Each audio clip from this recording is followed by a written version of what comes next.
Ayan, magandang gabi po sa inyo lahat. Andito po muli ang inyong Sam TV Page muling nagbabalik at kumusta po ang lahat? Ayan, kumusta po ang ating, kasamahan sa strikers ano? At kumusta na po ang Kalingap? Ayan. So, sabi ko nga may matagal-tagal lagi tayong nakakapag-vlog at paminsan-minsan ano. So, ito napanood ngayon uli ako nag-open ng ating, YouTube channel. At, parang gusto kong mag-reaction muli dito sa vlog ni Kuya Bal na kung saan ay, ito nga at, nag-iiyak nga si Dr. Love at kumbaga ay nag-iimpake. No, nag-iimpake na si Dr. Love dahil nga ay siya ay, aalis na dito sa bahay na kung saan ay, parang itinuring na rin yung bahay niya at, sa ilang buwan din na pagtira niya dito ano.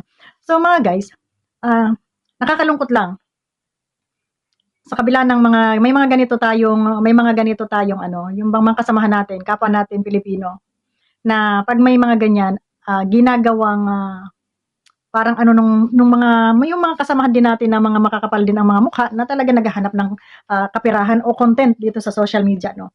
So, gaya nga nung napanood natin, na dumaan sa ating huli, hindi ko naman pinanood na 'no, kasi wala tayo talagang oras na kesyo kinarma, sobra-sobrang ano, gaba, kung ano-anong mga masasakit na salita dahil nga patungkol dito kay Dr. Love na kung saan ay, pinalayas nitong kanyang, may-ari ng bahay 'no, na sabi nga nung una si Dr. Love ay magpapabayad daw, pero ngayong huling vlog ni Kuya Bal ay parang, aalis na lamang daw siya ng hindi na siya hihingi ng ano, kumbaga ay parang aalis siya na may dignidad 'no. So, andun nakakalungkot man sa nangyaring ito kay Dr. Love, pero dun naman sa nagpagawa ng bahay na 'to, dapat, bigyan niyo na rin naman ng, yung konsiderasyon baga. Gaya na lang sa pagod, sa pag-aalaga, sa babantay diyan sa bahay mo, no? So dapat, kahit papaano magbigay ka bilang, tenant ano? So magbigay ka kahit pamasahe man lang nitong mga taong ito.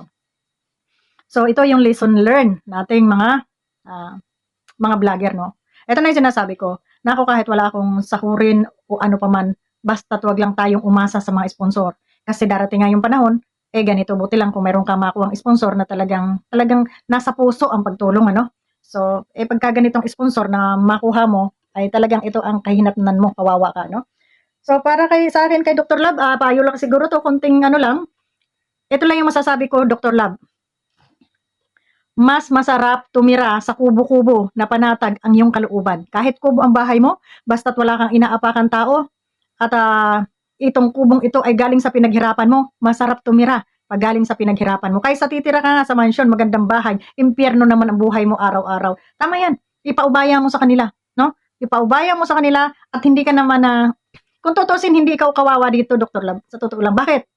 Kasi malakas ka pa eh. Ha? Malakas ka pa, wala kang sakit, andyan ang Diyos at kumpleto yung iyong pamilya, no? Yun yung ipagpasalamat natin. Hindi ka kawawa. Dahil bakit? May mga kamag-anak kang mapupuntahan pa, 'di ba? Meron kang bahay na pwede mong upahan, na pwede kang doon tumira at panatag ang iyong kalooban na wala kang amo, 'di ba? Yan ang inaano ko eh. Talagang yan yung ayaw na ayaw ko yung merong ganyan. Kasi alam na alam ko darating talaga yung panahon na talagang ganun mangyayari ano. Kaya ang payo ko sa iyo, bilang kapwa natin Pilipino, wag mong panghinayangan. Wag mong panghinayangan, wag mong iyakan. Wag mong iyakan yung ganyan. Kasi hindi dapat iyakan yung mga ganyang klaseng tao. At hindi mo dapat panghinayangan yung ganyang klaseng bahay. Material lang yan. Material lang yan. Makukuha mo pa yan. Ang tao habang buhay pa may pag-asa pa. Diba? Tama yan, umalis ka dyan, aanhin mo yan. Mamaya malas pa yung bahay na yan, nasunog pa yan, nadamay ka pa dyan. Mas magandang iwan mo na lang yan.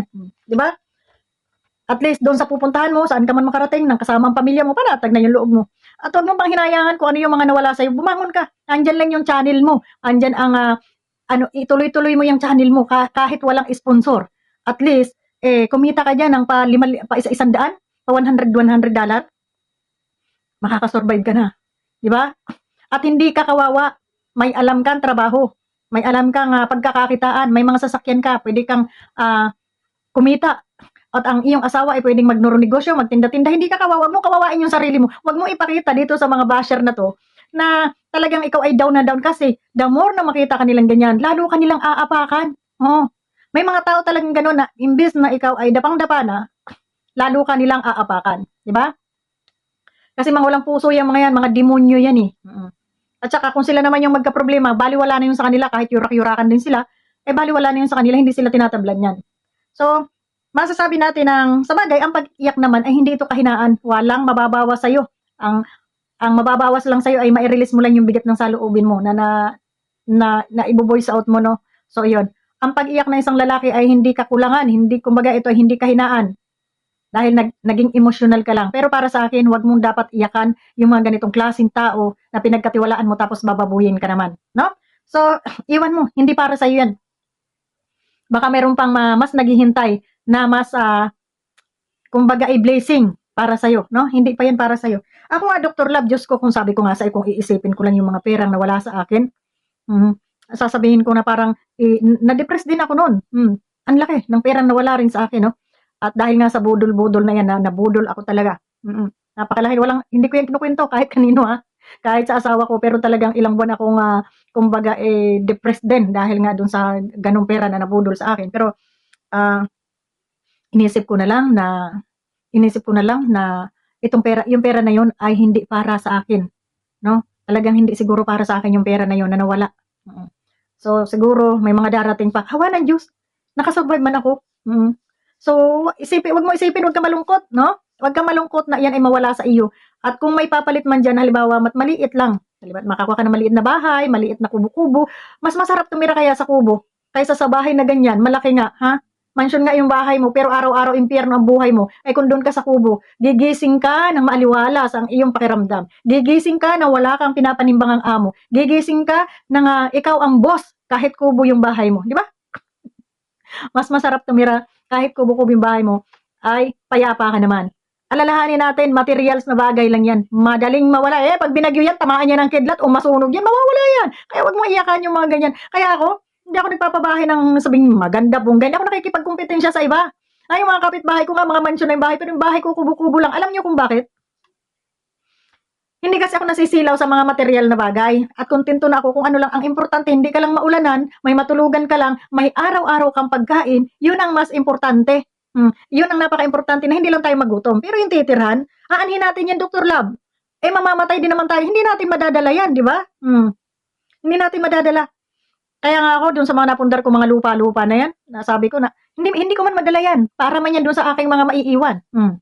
Pero ngayon pa lang, sinisikap ko nang sila ay meron ng kanila-kanila, kanya-kanya. Para pagdating ng panahon, hindi na sila mag-away-away kung mawala man ako. Kasi walang makakadala. Pag tayo nasa kabila, nasa hukay na, wala tayong madadala dyan kahit isa ang pagyamanin mo na lang, Dr. Love, yung komunikasyon mo doon sa itaas.